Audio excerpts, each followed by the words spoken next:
Siguiendo en las jornadas de la tarde, presento a Marcos Moncada Astudillo y a Patricio Novoa Quesada. Marcos Moncada Astudillo es estudiante tesista de Pedagogía en Historia y Geografía y Ciencias Sociales y licenciatura en Historia con mención en Ciencia Política por la Pontificia Universidad Católica de Valparaíso. Responsable de contenidos, sitios web www.tacitas.cl y tacitasblogspot.com sobre la preservación del patrimonio arqueológico. Es responsable de contenidos Polinesia Chilena Blogspot con sitio web de noticias e historia de Isla de Pascua. Colaborador de Isla del Pacífico de WordPress, único sitio web en castellano sobre la Polinesia. Asesor histórico documental de Rapa Nui de Isabel Dur en sacrofilms.com, un documental sobre Rapa Nui. Patricio Novoa Quesada es ingeniero forestal, mención en manejo de recursos forestales, jefe horticultura del Jardín Botánico Nacional, especialista de la flora y vegetación de la zona central e Isla Juan Fernández. Ha realizado varias publicaciones en torno a estas temáticas. Y ellos nos presentan el tema Guerra por Hambre, 1541, estrategias de resistencia mapuche en la dominación hispana. Dejo con ustedes entonces a Marcos Moncada.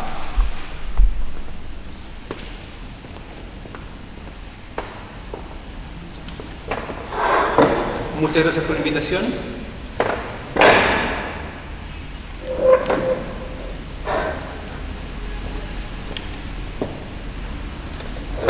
Esta presentación tiene dos partes, una aproximación histórica a la problematización, al cuestionamiento que hacemos de los hechos, de la información recabada, y además quien explica, aclara nuestra problemática será Patricio Novoa, quien como botánico especialista hará la presentación respectiva.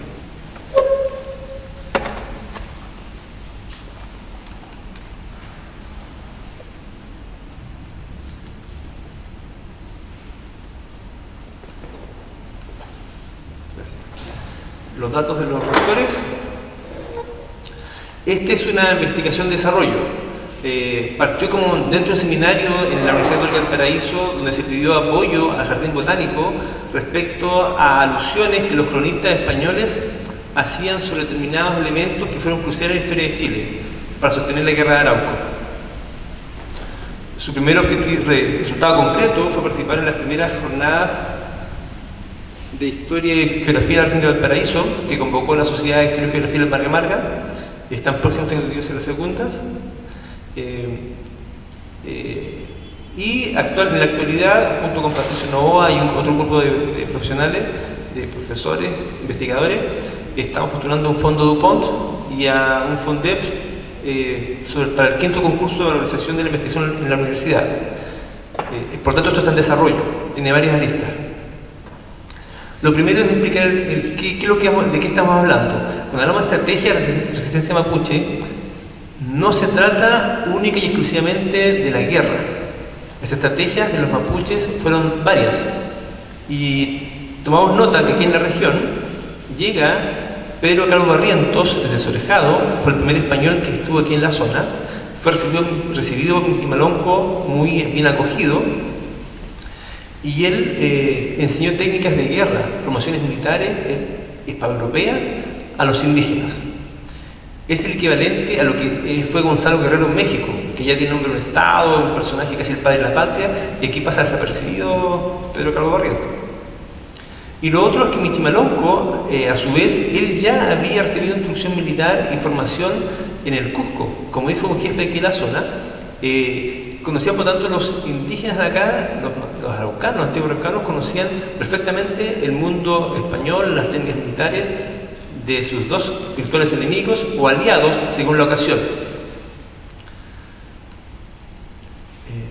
¿Por qué hablamos de guerra de Arauco con una jornada de historia regional?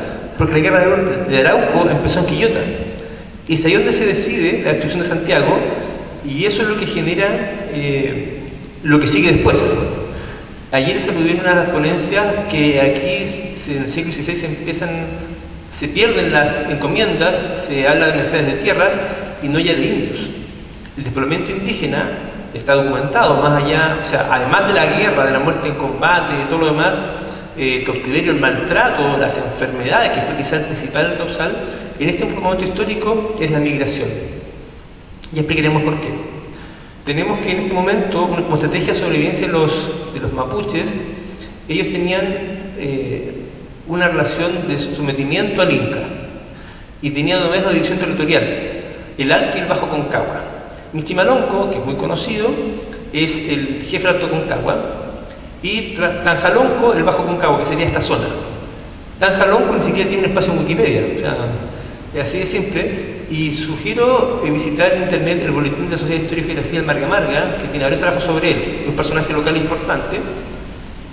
Tanto Quilacán, Michimalonco, como Tanjalonco, que eran o hermanos o tíos y sobrinos según distintas fuentes, se rebelan primero contra el Inca, contra Quilacanta, que era el curaca que acepta la dominación española, y luego contra los pueblos españoles. ¿Por qué? Porque fueron estrategias que fueron tomando de a poco según las circunstancias de alianza o de guerra.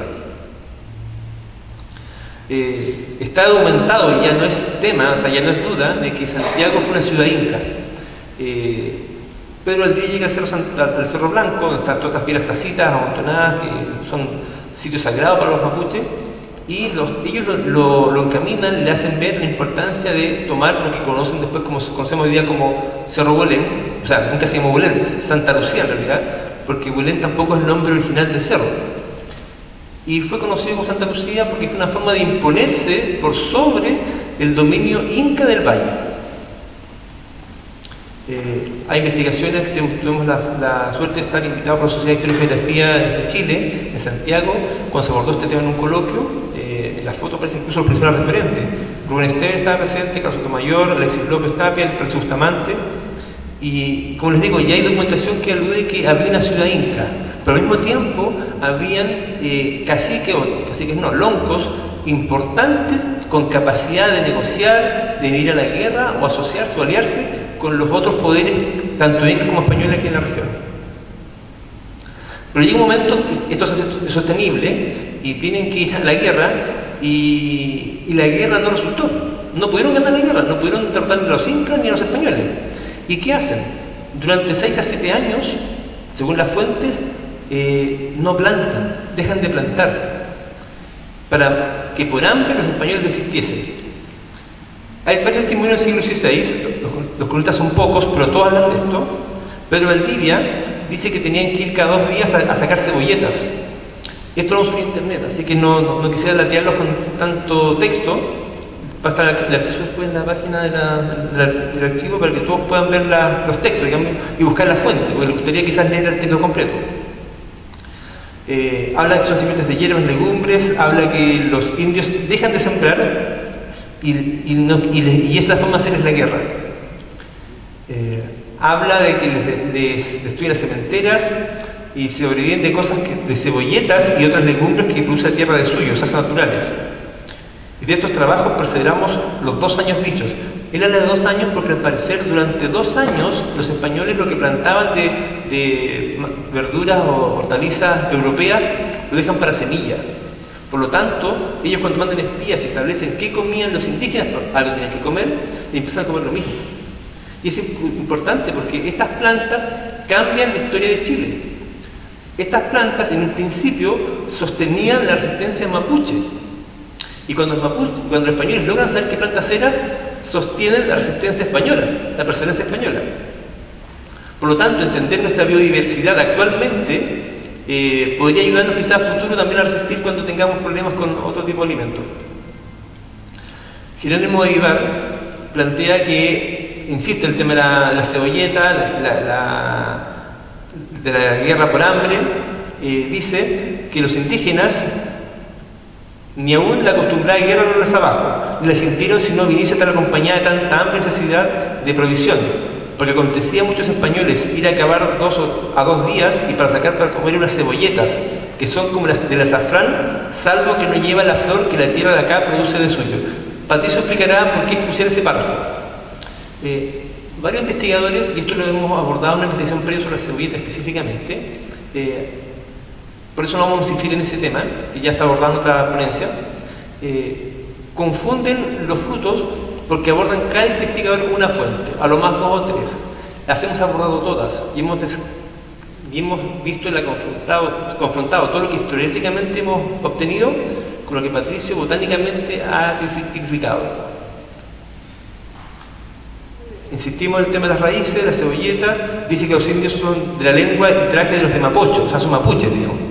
Adoran al sol y a las nieves porque les da agua para regar sus cementeras, aunque no son muy grandes labradores. Claro, porque los que ellos veían eran los guerreros. Las mujeres eran las que plantaban. Pero claramente tienen un gran dominio de la agricultura a nivel ancestral, tradicional. Y la intención de esto era que los españoles precisen de hambre o fuesen a buscar mantenimiento a sus patrias. Mariño Lovera es el que dice eso. También se dice que estas hierbas y unas raíces son manera de nabos que llaman cebolletas. Vamos a seguir avanzando. Y vino la calamidad a tal estrecho que el que hallaba legumbres silvestres, langosta, un insecto, ratón y semejante sabandija, le parecía que tenía banquete. Con este orden se sustentaron los españoles 7 años. Insistimos entre 6 y 7 años según la fuente. O sea, fue mucho tiempo. En otro trabajo previo también insistimos en este elemento como argumento para explicar la organización política de los mapuches. Los mapuches no eran un pueblo desorganizado. Políticamente estaba muy bien organizado, porque solamente eso explica la decisión de no plantar y que nadie planta. Y no hubo acción de represalia. No hubo acción de represalia contra los que plantaron. Ninguna fuente habla de eso. Alonso de Góngora y Marmolejo también hace ver los detalles. Todo esto va a estar en internet y hay un cronista que no vivió ese periodo, pero que lo retoma, y es Alonso Ercilla. Y en la Araucana, él dice que los españoles, de incultas raíces desabridas, los trabajados cuerpos mantuvieron. Es crucial el argumento de Ercilla, porque algunos antropólogos, investigadores actuales, han planteado determinadas alternativas que no coinciden con lo de semilla desabrida. Patricio también explicará eso. En el testimonio del proceso Pedro Valdivia, cuya fuente directa no hemos tenido, sino que la versión de internet que es parcial, también se insiste en lo que es la pobreza, la miseria de los españoles que se mantuvieron y resistieron para poder sostener este reino. Las cebolletas, insistimos en esto y concluimos desde el punto de vista historiográfico, Patricio hablará del botánico, que los mapuches, una vez agotadas las demás estrategias, negociación, alianza, sometimiento, etc., deciden acabar con los españoles mediante la guerra por hambre, dejando plantar 6 a 7 años, según la diversa fuente. Los 2 primeros años, los españoles no contaron con cementeras ni chacras, hasta que lograron dar fruto a sus esfuerzos, para decir, dejaron todo para la semilla, lo que da mayor aún importancia a la subsistencia exclusivamente del bosque nativo. Los mapuches sobreviven gracias a su conocimiento del bosque nativo y los recursos que les permitieron sobrevivir sin sembrar. Los españoles logran establecer mediante espías de qué alimentos se trata y empiezan a recurrir a ellos, gracias a los cuales sostienen la empresa de conquista. Persiste la duda de qué elementos específicamente se trata, lo que constituye la parte medular de la presente investigación en desarrollo. No son pocos, son varios los investigadores que han postulado algunas ideas, algunas propuestas, tanto desde el punto de vista de la historia, la antropología y la botánica. Pero aún queda una duda. ¿Cuáles fueron estos alimentos que literalmente cambiaron la historia? Patricio nos ayudará a construir la respuesta.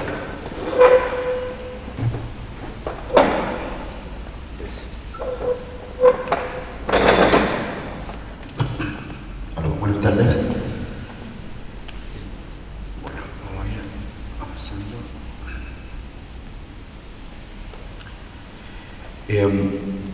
La información que tenemos histórica sobre las plantas que habían consumido los españoles durante el sitio de Michimalonco, ustedes ven hasta el momento que se refieren a cebolletas. Por cuanto los conquistadores españoles nombraban a las plantas en función de la semejanza que tenían con las que ellos veían en Europa y en Asia. Y es por eso que le cambiaron el nombre a muchas plantas chilenas. El canelo, lo encontraron similar a la canela de Ceilán, no tiene absolutamente ningún parentesco. La avellana, también chilena, es una proteácea, en consecuencia que el avellano europeo es una planta pariente de los abedules, pero como tenía un fruto que tenía una cierta semejanza con nuestra avellana, le pusieron avellano y se perdieron los cuchillos y un montón de plantas, robles también. Ahí hay una cierta relación filogenética entre los robles europeos, las hayas y los robles chilenos, pero bueno, esos son temas que nos escapan un poco de lo que estamos conversando. Y consecuentemente ellos nombran cebolletas a las plantas que comieron durante esa época. Y aquí tenemos la cebolla, que pertenece a la familia de antiguamente a las Areáceas y actualmente a la familia Amarilidaceae. Pues bien, nosotros tenemos Amarilidaceas en Chile, tenemos cebollas nativas de Chile, que son las conocidas por todos nosotros, las famosas añañuca y ficela, que ya lo vamos a ver un poco más adelante. Y las cebollas en el fondo son hojas modificadas que se agrupan en una estructura bulbosa para juntar el recurso para su regeneración posterior al año siguiente.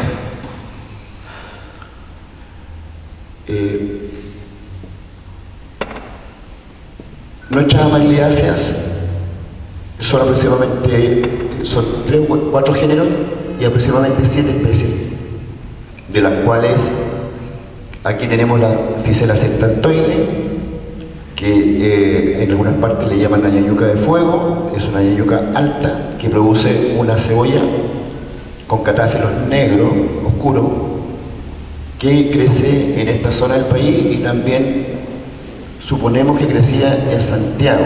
La información de la flora que había en esos tiempos en Santiago no existe, pero sí hay indicios de la distribución de esta planta. Sí llega hasta Santiago y hoy día se puede ver creciendo de forma natural en los contrafuertes cordilleranos, por lo tanto es muy probable que haya estado creciendo en el valle. Nosotros teníamos dos tipos de esta añañuca de fuego, la añañuca de fuego propiamente tal, que se encuentra, que tiene dos colores, en la foto de la derecha, que antiguamente se llama Ficela ígnea, y la Ficela Ficela bicolor, la que tiene dos colores, rojo y amarillo, y Ficela ígnea, la que se encuentra ahora al otro lado y que hoy día tiene un solo nombre, se sintetizó en Ficela septantoide. También tenemos otro género de amarilidáceas de la zona, y esta es bien interesante porque esta forma poblaciones bastante grande, endémica de la quinta y de la región metropolitana. El género Placea, que hoy día la podemos encontrar creciendo en la zona de Caleu, en la zona del Molino, algunas en San Felipe, y también hay todavía en el Cerro Blanco y en el Cerro Manquehue. Hay de esta planta, la Placea, que es un género endémico de Chile. Miren ustedes, por favor, la cebolla. Fíjense, por favor, en el color del catáfilo de esta cebolla, que es un poco oscuro, negruzco, ¿cierto? Color café. Ojo con esa información. Si hoy día, hace ya 500 años, hay Placea en la falda del Cerro Manquehue, en el Cerro Blanco, digamos, la probabilidad de que hubieran grandes poblaciones de esta planta en el Valle de Santiago es muy grande, muy alta. Esta planta de alguna forma también crece un poco asociada con palma, y hay algunos íconos de esos años que muestran Santiago con palma. No sé si tú te has podido ver esos íconos. Me tocó verlos en el museo que está en la Plaza de Armas, y nosotros teníamos palma al lado del Cerro Santa Lucía. Este otro dato interesante, traemos una amarilidácea también que es bastante escasa. Hoy día las poblaciones están en extinción. Esta planta hay en la cercanía de la Ligua, entrando a la Ligua, hasta el norte crece hasta la zona del Pichidangui, y hay también corología de esta planta en la zona central del país, que actualmente está perdida. forma muy grandes poblaciones y también da una cebolla. Ahí se observa la cebolla, también catáfilos negros. Y ahí en la foto del lado derecho, ustedes pueden ver una población, de hecho veamos esta fotografía en el sector de la Ligua, donde son miles de plantas. Las poblaciones son mucho más grandes que las de Phycella intactoides, que de las ayañucas propiamente tal, salvo algunos casos que vamos a ver más adelante. Son cebollas relativamente pequeñas, pero son cientos de cebollas. Miles, perdón, por decir. Nosotros tuvimos que hacer una muestra de esta cebolla para mandar a la Universidad de Concepción y sacamos más de 700 solamente en un trecho de aproximadamente 8 metros por 1 de ancho. Y por último, las famosas rhodophianas, propiamente tal, las ayañucas propiamente tal, perdón, que son del género Rhodophiana. Para diferenciarlas de Phycella, son plantas más bajas que tienen el estigma trífido, a diferencia de las de Phycella, que son plantas que tienen el estigma capitado. Son plantas incultas. El ser humano no ha logrado domesticar estas plantas. Nosotros nos sentimos contentos por la situación, por cuanto los europeos no han logrado cultivarlas. Todavía es planta silvestre. No es lo mismo con las altromelias, que ustedes saben que ya fueron modificadas genéticamente y hoy día se venden en los supermercados. Las tomaron las grandes empresas transnacionales de flores y hemos perdido nosotros esa propiedad sobre esa planta. Esta planta se resiste aún a hacer la manipulación como planta de cultivo por parte de la ONU. Crece desde la 4ª región hasta la 7ª y también forma grandes poblaciones, y a lo mismo que el resto de las amariliáceas, vean ustedes cebollas con catáfilo de color oscuro. Esta foto está tomada en el sector de los vilos. Aquí hay una población de ayañuca, de Rhodophiana advena, que valga la pena decir que el tipo de esta planta, ustedes saben que para describir las plantas nomenclaturalmente hay que tomar un voucher, una muestra del herbario del terreno, depositarla en un herbario, y en base a esa planta que se conserva en un herbario, los herbarios, se describe la planta y se le da un nombre científico. Pues bien, el tipo de la Rhodophiana advena fue colectado en las dunas de Concón. Por lo tanto, eso es importante por cuanto la destrucción de las dunas de Concón va a conllevar, entre otras cosas, además de la pérdida del límite norte del desierto florido, la pérdida del sitio tipo, de la localidad tipo de donde se describió esta planta originalmente. Se tomaron muestras de una planta de color amarillo que todavía existen algunas ejemplares en el sector frente a la duna de Concón, cerca del sector de los pinos. Esta foto está tomada en Quintero, cerca entre la chimenea de ventana y el humedal del Santuario de Naturaleza Las Pechas del Quintero. Esas laderas tienen mucha de esta planta. Ahí se observa también la población, y ahí otra. Esto está frente a la unidad, el humedal, digamos, la chimenea de ventana. Las dunas que están frente a la chimenea, hacia el sector sur.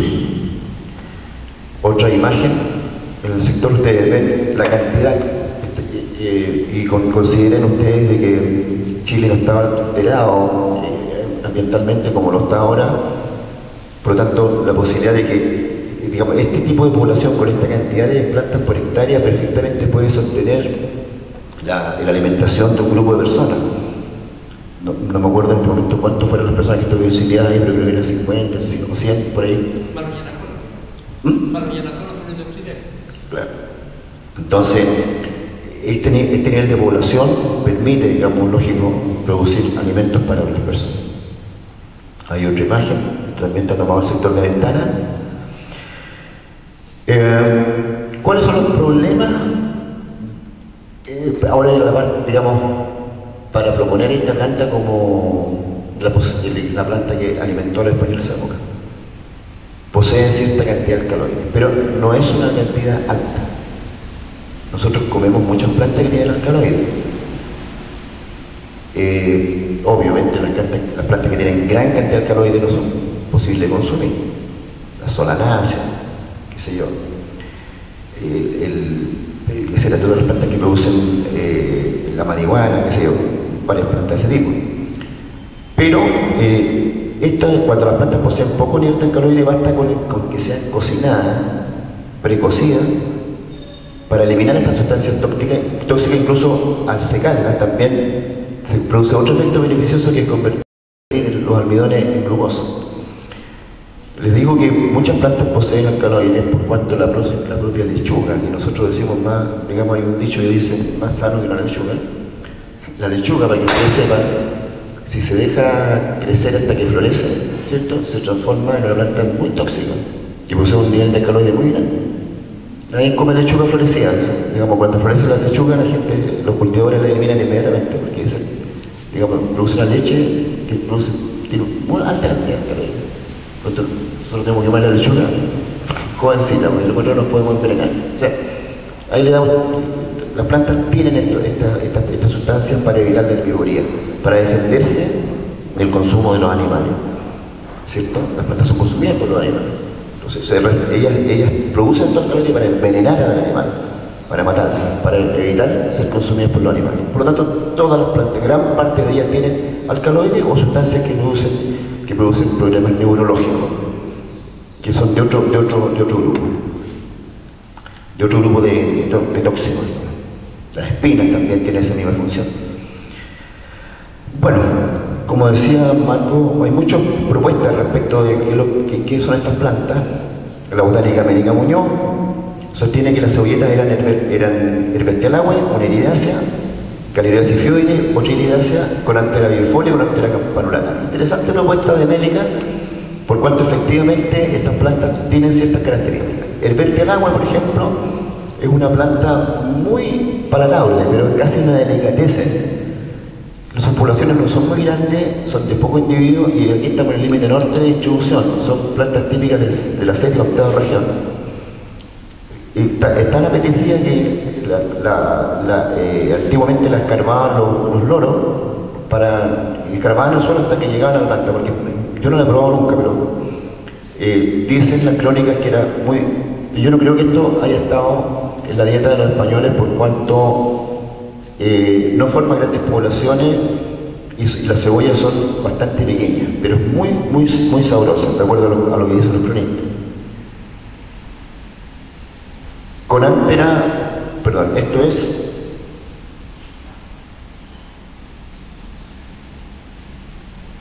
la misma Herbertialahue formando una población. Ustedes se dan cuenta el nombre, el tamaño de la planta es muy pequeñita, chica. Por eso yo tengo mi duda que esto haya estado en la dieta. Calirea sifioide, interesante. Esta planta también tiene un cormo, no es una cebolla, es un cormo. El cormo es una estructura dura, como una papa dura que parece un aspecto de un trompo. Y también es una planta pequeña y forma poblaciones relativamente escasas. Ahí se ve la planta en el lado izquierdo y una población en el lado derecho. Esto está fotografiado en el lago Peñuela. También crecía en la zona de Santiago. Probablemente la comieron los españoles, porque ellos comieron distintos cormos, pero era imposible salvarse con estas plantas. Tendrían que haber formado parte de la dieta, pero no haberse salvado como el caso de la yañuca.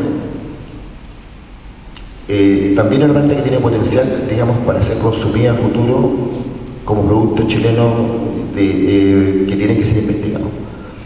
Coranthera, las coránteras, de la cual aquí estamos viendo la Coranthera bifolia y aquí la Coranthera campanulata, es un caso bien especial que yo me quiero detener un segundito acá, por cuanto esta planta es otra delicatessen que nosotros chilenos estamos perdiendo, y que hoy día está de moda en los chefs nacionales usar plantas chilenas. Estas plantas todavía no las han ocupado. Yo las he comprobado, Marco también lo ha hecho, son realmente exquisitas. Tienen un cormo que tiene gusto como a nuez, a una mezcla entre una nuez blanca, muy sabrosa y que se come cruda.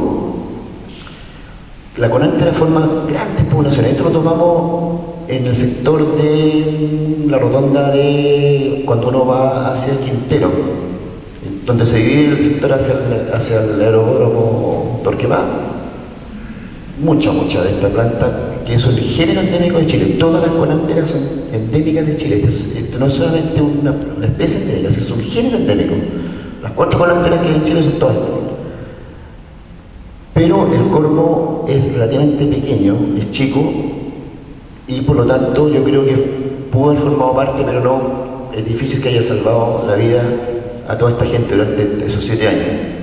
Pero la pongo porque es una planta que sí es descubierta por los chefs que están empezando a trabajar con plantas chilenas para poder hacer un gran hallazgo.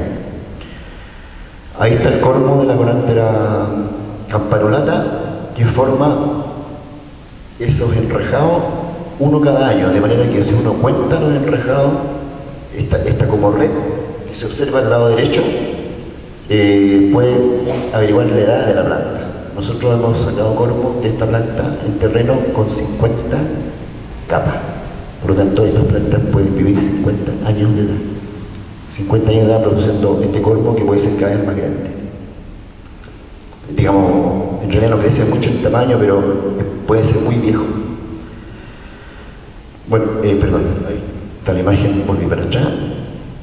Sonia Montesino, una antropóloga, propone que la cebollita sería alguna especie de antromeria. Las antromerias son las plantas que se venden en los supermercados. Las antromerias son originales de Chile, el 70% de ellas. Otras crecen muy pocas en Perú, algunas en Argentina y otras en Brasil.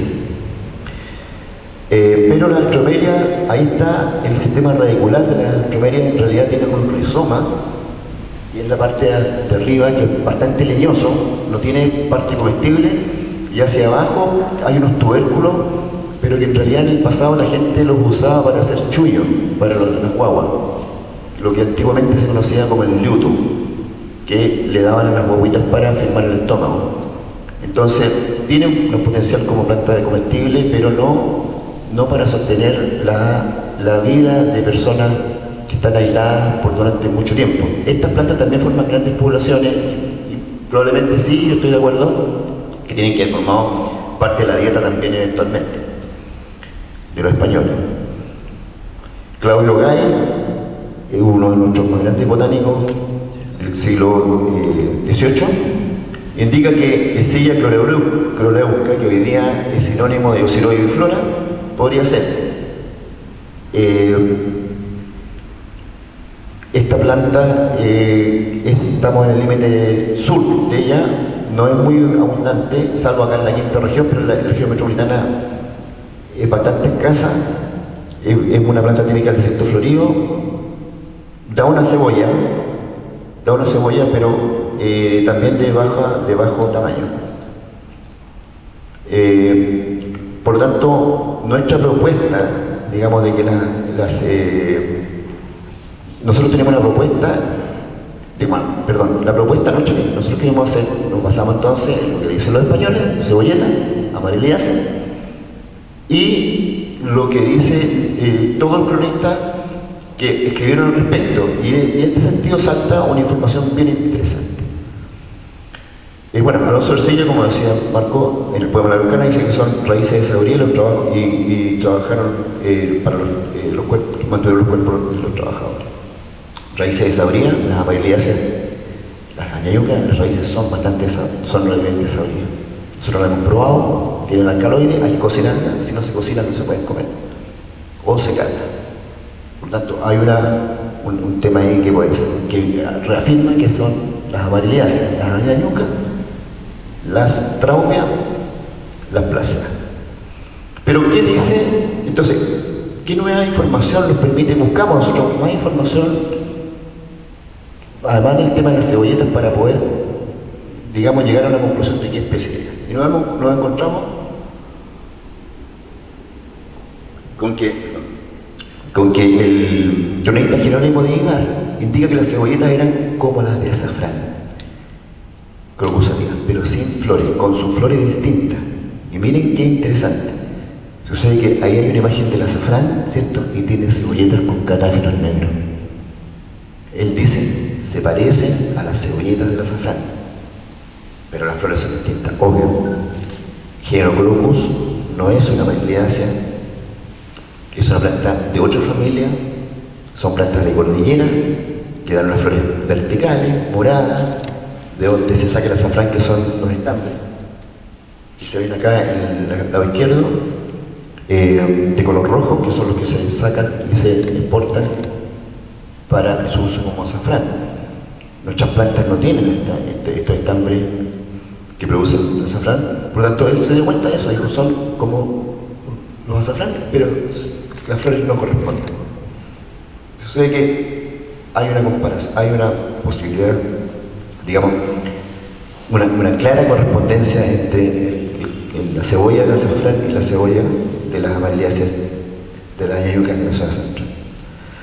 Consecuentemente, nosotros creemos tener la certeza ya de que estas cebolletas eran fundamentalmente las plantas de la familia de amaliáceas, las añañucas. Ficela cistratoide, añañuca de fuego, Rhodophylla albera, está al centro, Traubia modesta, que está en el extremo inferior izquierdo, las placeas, extremo inferior derecho, que habitaban en la zona de Mapocho. Pero no podemos concluir completamente. ¿Por qué razón? Porque a nosotros nos falta un tema en terreno que es re importante, que es, derechamente, nosotros tenemos que cocinar todas estas plantas, probarlas, comerlas, recuperar el uso ancestral que había sobre estas plantas, que incluso está un poco perdido en la cultura mapuche. Los cronistas hablan de una planta que se llamaba pique-pique, que los españoles habrían consumido, y hasta el momento no hemos podido dar con qué planta es el pique-pique. Tenemos una posibilidad de una planta y de un hongo, que se llamaría pique-pique. Entonces, imagínense el ámbito de planta a hongo, tenemos que buscar ahí, no hemos podido dar con esa planta. Y respecto a las legumbres, ahí también tenemos una propuesta que, desgraciadamente no tengo una imagen, pero ellos dicen también que se alimentaron de legumbre silvestre. Y todas las plantas con legumbre son pertenecientes a la familia Fabaceae, son las arvejas, los porotos. ¿Y cuáles son las legumbres silvestres? Son algunas especies del género Vicia, que son parientes de las habas, ¿cierto? Que crecen acá todavía aún, pero dan unas arvejas muy pequeñas. Y hay otra planta que es una Fabaceae, que es una leguminosa, que es el algarrobo. El algarrobo da, ustedes saben, eso lo sabe todo el mundo, que da una vaina dulce que es consumida por la gente, por los niños chicos y por el ganado. El ganado crece en el norte con la vaina del algarrobo. No todos los algarrobos son dulces, hay algunos que no tienen ningún gusto, pero hay algunos que sí son. Y esta zona era de algarrobales, los algarrobos llegan hasta Batuco, hoy día llegan hasta Batuco. Por lo tanto, la posibilidad de ver algarrobo en el Valle de Santiago es muy, muy alta. De hecho, el algarrobo,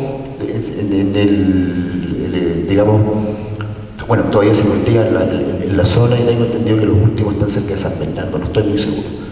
Por lo tanto, pero insisto que nosotros tenemos que incrementar el conocimiento culinario y el potencial, que es muy grande y todavía no está suficientemente conocido de las plantas chilenas. Gracias.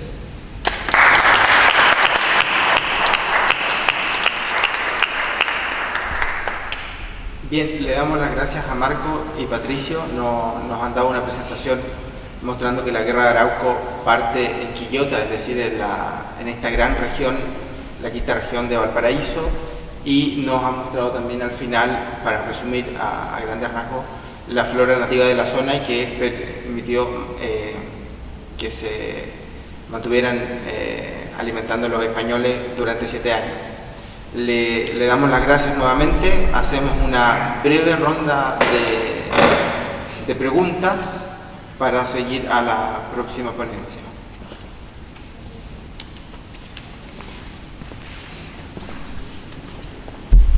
Hola, muy buenas tardes. Buenas tardes.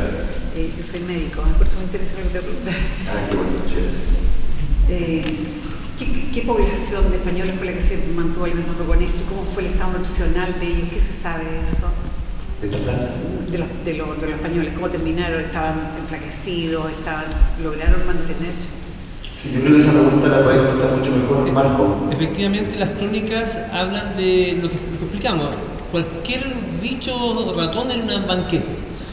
Vestían miserablemente, realmente fue un caso de sobrevivencia, subsistencia. Hay otra crónica, no de Chile, sino que de México, que es quizás la única crónica que nos habla de cazadores-recolectores en estado natural, porque solamente un grupo español que estaba con ellos, que es Naufragios, del Gran Niños Cabeza de Vaca, donde cuenta cómo los indios en México, lo que se llama Aridoamérica, los chichimecas, que nombre genérico, digamos, sobrevivían. Entonces uno podría pensar que eso es temporal, es transitorio. La verdad que hubo culturas que sobrevivían así. Para nosotros pasar hambre y pasar pellejería, digamos, es excepcional. Pero parece que en estas condiciones sobrevivieron así. O sea, podían hacer una vida natural comiendo muy poco. Podían sobrevivir, digamos, y de hecho lo hicieron, 7 años. Y la población debe haber disminuido muchísimo, sí. Bueno, los indígenas son los que más disminuyeron, pero en gran medida entendemos que es por migración. Migración, las bocas inútiles en caso tiempo de guerra, mujeres, niños, ancianos, huían, digamos, y evitaban caer prisioneros porque lo hacían trabajar. Lo sobrevivieron, digamos. De hecho, hay otro estudio, Lida Fuente, bueno, estábamos invitados a otra actividad simultánea con esta, que se hizo en DAP de Quillota, sobre cultura orgánica, y también se ve ese tema. Y hay estudios, y se presentó ayer el estudio en Lida Fuente, sobre el valor nutricional del bosque nativo. Y eso está especialmente abordado en una ponencia que fue para esta en Quillota. Claro, en el caso de las proteínas, ellos consumían lo que ellos denominaban langostas, y las langostas son lo que los mexicanos llaman los chapulines. Entonces, ahí, digamos que en México todavía se consume, ustedes saben, se comen asados. Y aquí había mucha langosta, antiguamente había, pero ahora está un poco desaparecida, una langosta pequeña, y comían, digamos, ratón y se vestían con pieles de perro, con pieles de perro. Entonces tenían una miseria pero absoluta. O sea, se comían los perros. ¿Ah? Se comían los a lo perros. mejor se comían los perros para pueblo, porque se vestían con la piel de perro. Entonces yo creo que la proteína venía un poco de los chapulines, de los pequeños roedores que encontraban más la parte, digamos, el azúcar y el almidón de todas estas plantas.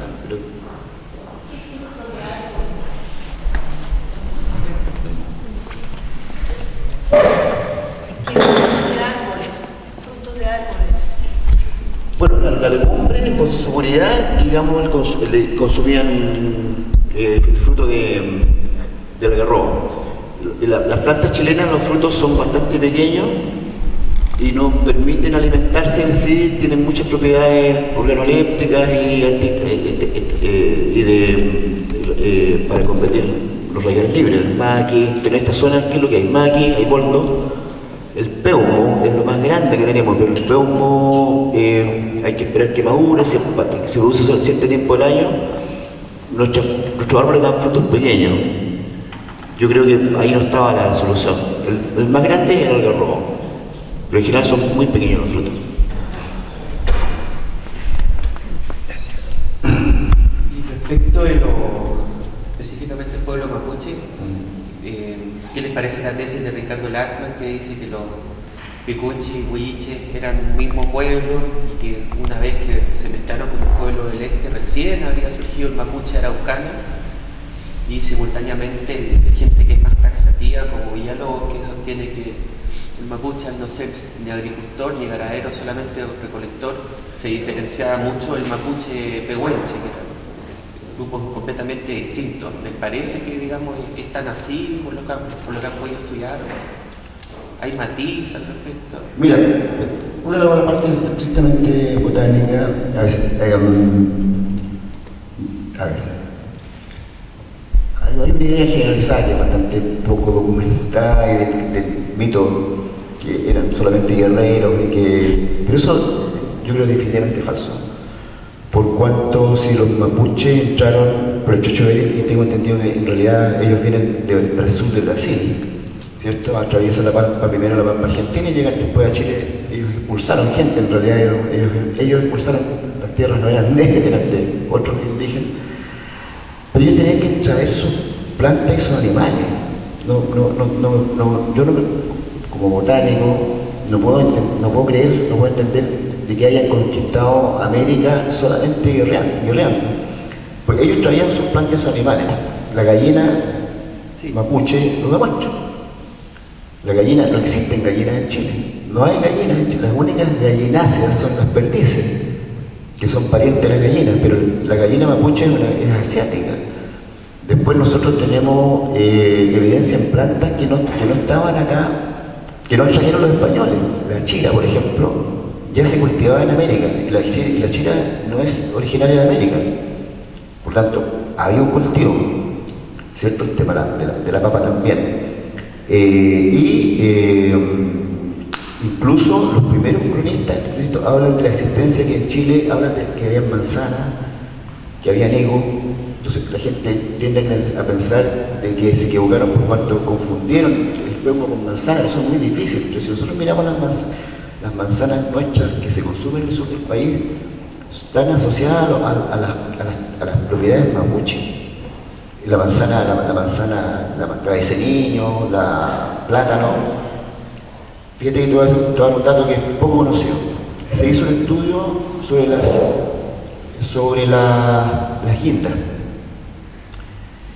que lo hizo un investigador de la Universidad Católica de Valparaíso, Ley Mansur, y le metió ADN a las guindas chilenas. Ahí nosotros tenemos dos tipos de guindas, una roja y una amarilla. Y sucede que resultaron basales.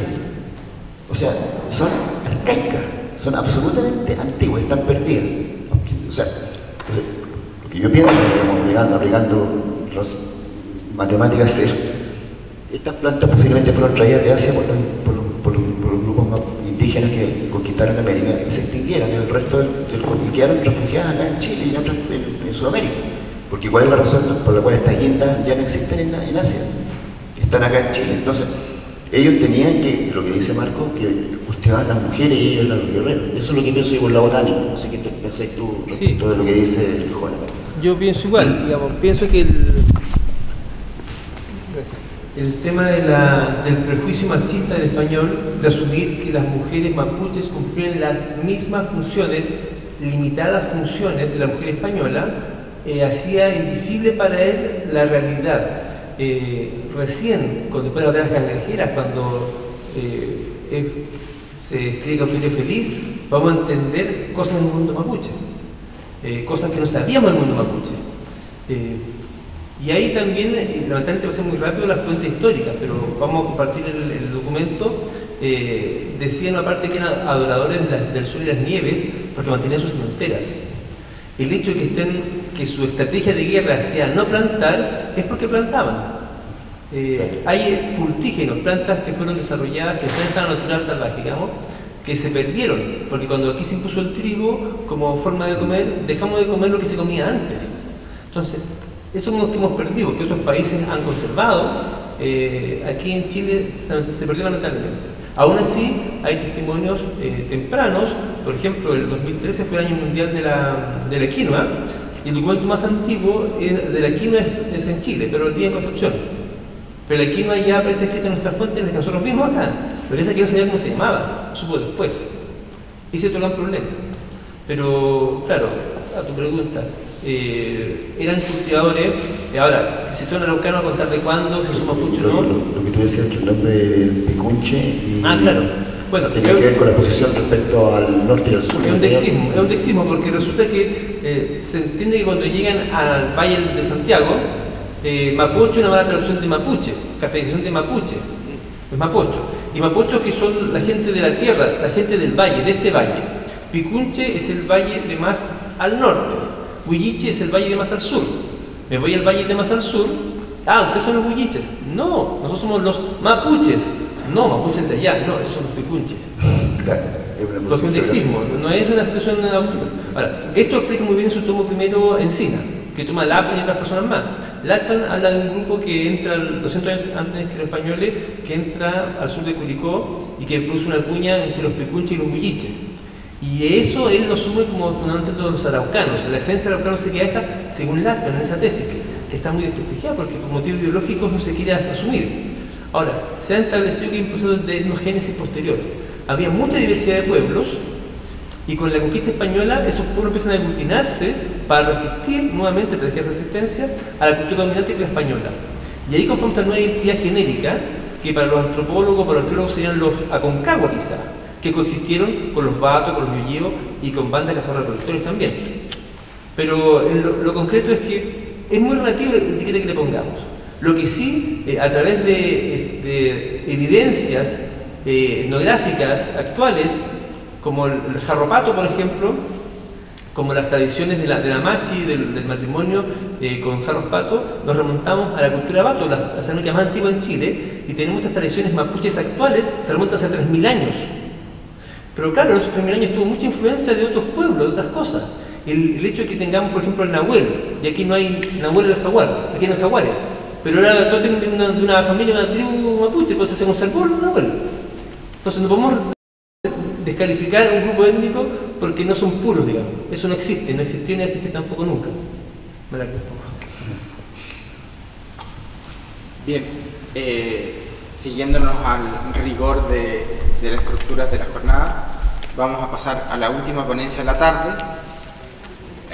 Perdón.